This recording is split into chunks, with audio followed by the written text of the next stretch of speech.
siram siri an handa do ana do wadi galan ko taki badda galan ko dum jida no yew korka ka min mi wadani hen sentir hege mi wadani sentir dom ka tellement que ada jodi saram ada yewtami ada kala ko jinmi ada hen te won couplage kewdi dije be ngala temps mabbe tellement couplage belani no andal sa alan wade télécharge play mais chéri tellement bananda ko don jinmi kare ni d'abord ay mami haalade kidel gotel rewbe hewbe nana deñi worbe mumen ko worbe be puusi be e wawde dengade woni ha joni hokkondirde distance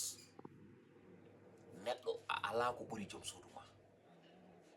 ne tawno suudi ene faadi hedere no woni yiderbe kono hande rewbe nana kalda e worbe boowal kono wona yidande mabbe ko worbe mabbe puusi be wadde dum imagine toi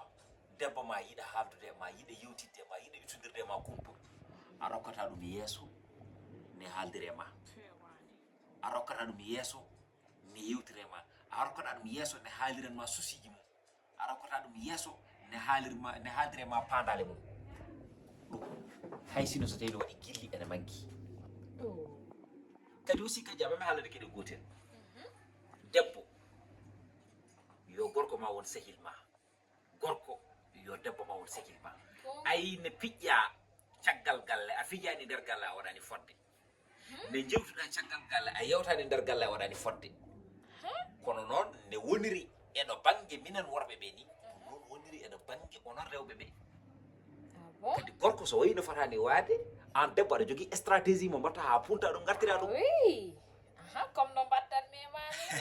te mami haalade gueɗe gotel debbo kala ɗo gonɗa hew place ma hewde place noon wona tan gufnade e nder oɗon tuma aɗa furo gorko ma eywa aɗa wiya ɗum tigui ha joni kala ko jiɗɗa ko ɗum woni ko waɗata koloɗa hoore ma ha cikka wonde so tawi asmanu ne telo sa dubbi hen fiɗi ƴettayam exemple tan hande non c'est vrai ko toon woni to gonmi faade a faami woni hewde place mum ko ñamminde ɗum wallahi ɗum ko goo yarnude ɗum ɗiɗi ɓornanade ɗum tekke joɗɗe ɗene weltoro andude guu mum te kadi aussi wawde ɗum ɗo banggue naɗɗude c'est très important way kono ko min kaldatani an dije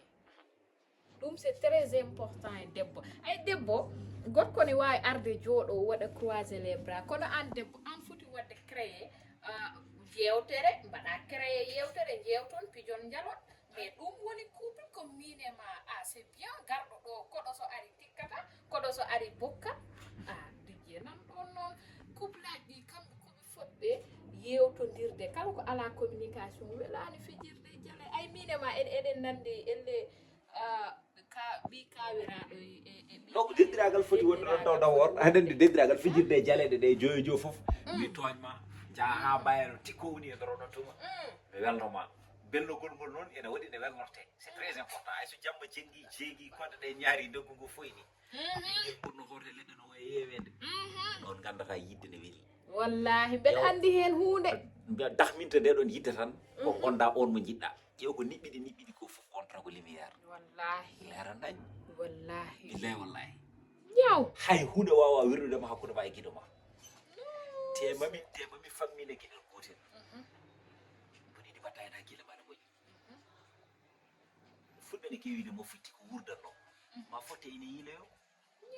on mo gandanɗa hoore ma ko additi ɗum galle bambo addi ɗum nder galle ma so wontino ñamdu e yardu o arata no mo heddat toon gaddirɗamo no ko yo on ɓeydu lawol diine l'islam c'est très important kadi mboɗo sikki kajja an mo fijjani e joom suudu mum ko wona lewru korka so tawi a heyɗi a ɗum ɗi ma fijji mum sa wiyama goto tan mbiyata ko capantati gorko noon woto sikku wonde gorko e jogade gorago tan hankkadi koye nadde e nder galle tan yeeso fo ne ɓooli mbayana mbarodi ni sa yalti gonɗa dow walla gonɗa ullude e nder ɗo kala ko mbiɗani hejema c'est très important no andani gorko ma ko jontan no ka jontan noon parfois noon worɓe kew kono ka gorko non e wortoñam kadi aɗa andi min sa wayino mbarani ko min par ce que min towanmami galle bamade ala noon c'est vrai aɗa ay ɗo bamma ko pa allemand nan ɗon mais attention de worɓe ne kiwi kono fotade kono min kam aɗa andi nde mbami wadde galan ni est ce que aɗa ɗacci oɗon galan galle mon gonga rek ala galan kam ko an jeeyi ɗum kala baɗo galan so arema yo ɗaccide sabu galan ko an jeeyi bare so galan rokkama jeeɗo yo totti dijir du yaade marché accu yaham dukkoy mais hande noon vraiment hanki ñamri ndi ne heewi powar trop ko noon aɗa an ñamri noon waɗat poobar ko provocation kalami quoi joni c'est quel essentiel hande aɗa o jinni ko jiɗɗa hande so tawi ko ɓumtare ni yiwi tan mbaɗana kam solution c'est très important solution tan coɓi dans ce cas ko ɗon mi jinmi mbaɗana kam ne haajati mi henna voilà so tawi noon koɗo banggue bottare ndi ndi poɗɗen wottade ndi ɗum ne aussi hande mboɗo sikki